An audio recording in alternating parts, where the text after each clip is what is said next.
Tiger Woods turned 50 on December 30th. The tributes came flooding in. The highlight reels, the career retrospectives, the slow-motion Sunday charges in red. Everyone celebrated the legend. Almost nobody talked about what was actually happening to him. And what was happening to him is the kind of thing that would break most people. Not the injuries. Golf fans already know about those. Not the surgeries. There have been so many that counting them has become its own dark sport. What's happening to Tiger right now goes far deeper than a torn Achilles or a replaced disc. It's quieter than that. It's the kind of thing his inner circle speaks about in careful words, and the kind of thing mainstream coverage keeps skipping past because the real story is harder to package into a highlight reel. At 50, Tiger Woods is not recovering from a comeback.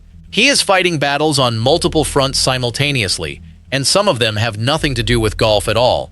By the time this video is over, you'll understand exactly what those battles are, why they matter, and why the people closest to him are saying that this, right now, is the hardest stretch of his entire life.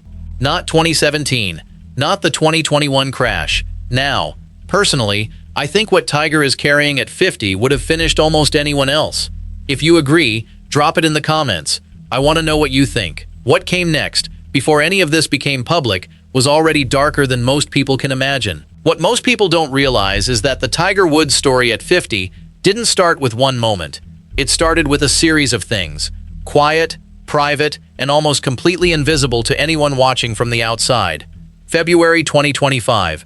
Tiger lost his mother, Kultida.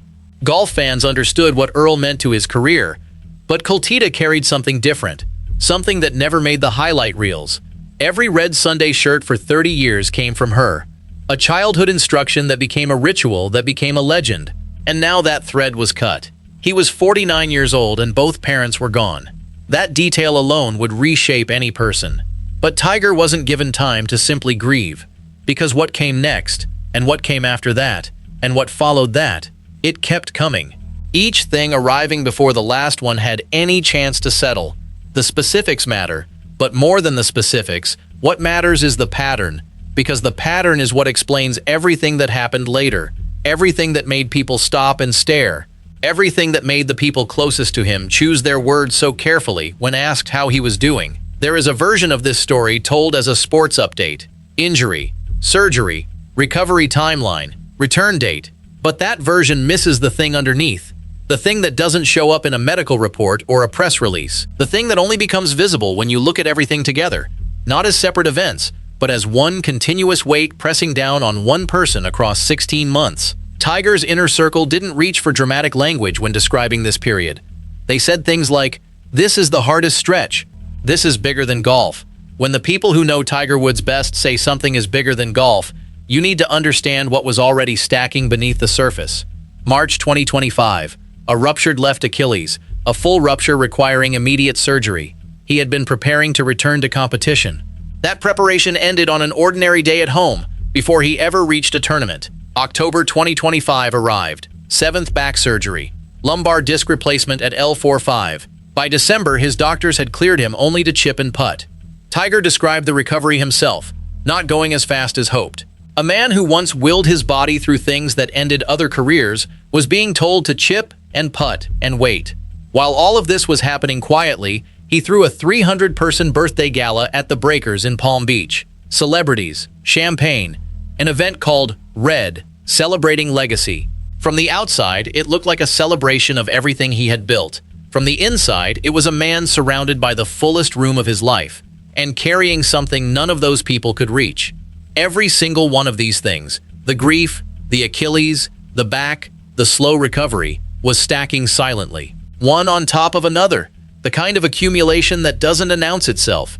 It simply builds and builds and builds until something gives. Most people saw the event that followed. Almost nobody understood what 16 months of this had actually done to him. 3 days after making his competitive return, 3 days after stepping back onto a course for the first time in over a year, something happened on Jupiter Island, Florida. Something that didn't just make headlines. Something that opened a window into everything Tiger had been carrying privately, for longer than most people realized. Details emerged quickly. A Land Rover, a rollover, officers arriving at the scene, a breathalyzer test that read 0, no alcohol. but signs of impairment that had nothing to do with alcohol.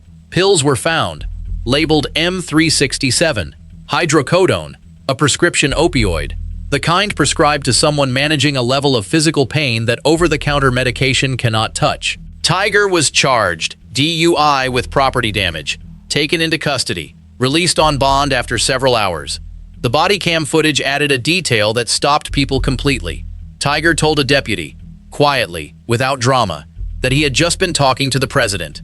Golf fans who followed the 2017 incident knew the surface of the pattern. That year, Tiger was found unconscious behind the wheel. Toxicology found 5 different substances in his system: painkillers, sleep aids, anxiety medication.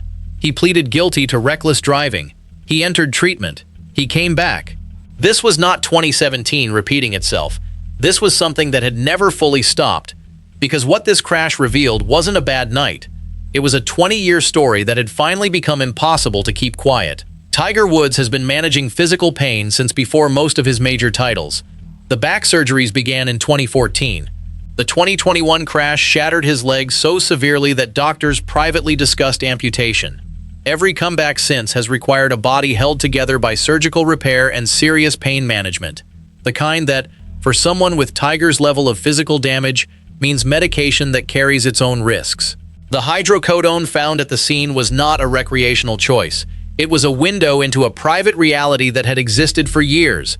A man in chronic, relentless pain, making quiet decisions every single day just to function, just to stand, just to swing a club without his spine giving way beneath him.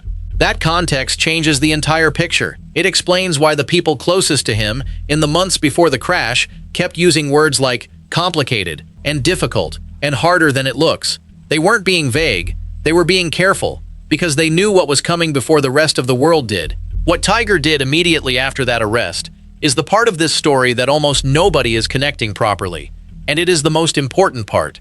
He released a statement, stepping away to prioritize well-being and work toward lasting recovery. He described it as necessary.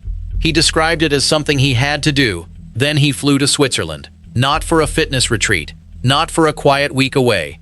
Tiger Woods entered a 90-day inpatient rehabilitation program, the most serious classification of treatment available. 90 days, inpatient, Switzerland.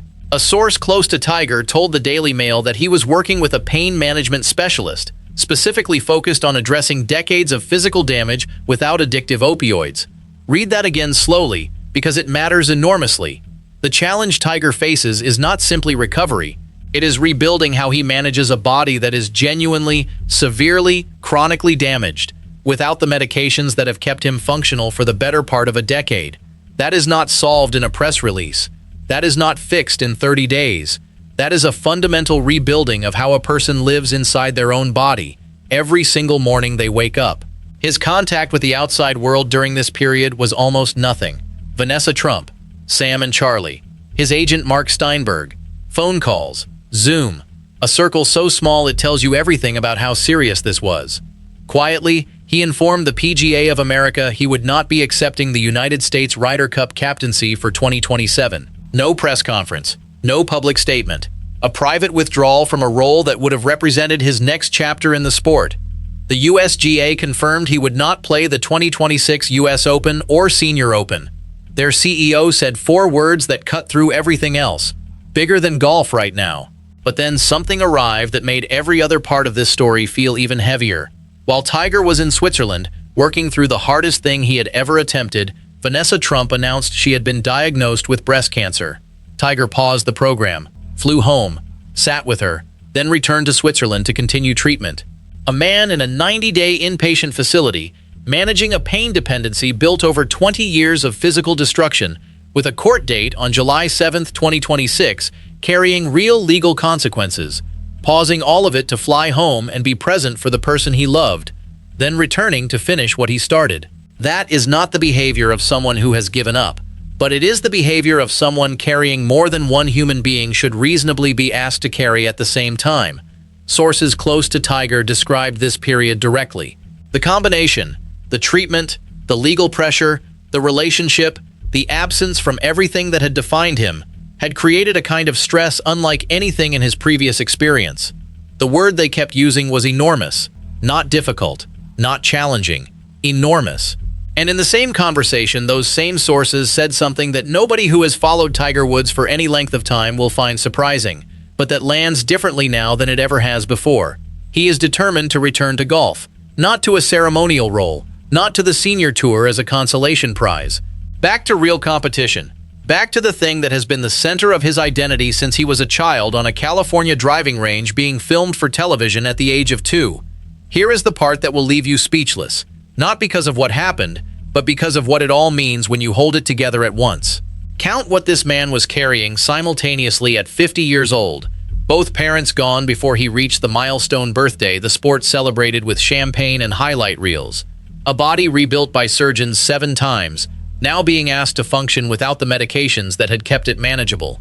An arrest, a mugshot, a court date with consequences still unresolved. 90 days in an inpatient facility in Europe, calling his children over Zoom. A girlfriend receiving a cancer diagnosis while he was thousands of miles away trying to save himself. 2 consecutive years without competing in a major championship. The thing that gave every other sacrifice its meaning. Every single one of those things alone would be the hardest year of most people's lives. Tiger Woods was living all of them, at the same time, in the same body, at 50. The word used around him right now is not broken. The people who know him are careful to say that. He is not broken. He is not finished. But he is somewhere that no previous chapter of the Tiger Woods story has ever taken him. Not the 2017 DUI, not the 2021 crash, not the back surgeries. Because every previous comeback had a clear shape. Physical recovery with a target return date. A defined problem with a defined solution. What Tiger is rebuilding right now has no defined shape. It is not a return from surgery. It is not a return from scandal. It is a return from all of it simultaneously. Body, dependency, grief, legal jeopardy, and the quiet question of who he actually is, when golf is not available to answer that question for him. Charlie Woods is 16 years old and already drawing galleries of his own. The Red Sunday legacy is passing to his son in real time, on courses his father used to own. Tiger watches that from a facility in Switzerland over a Zoom call. Behind closed doors, Tiger is still shaping the PGA Tour's future, still in the rooms where the sport's next chapter is being decided. His influence on what professional golf becomes is real and ongoing, even when his name is not on a leaderboard. But influence is not the same as presence.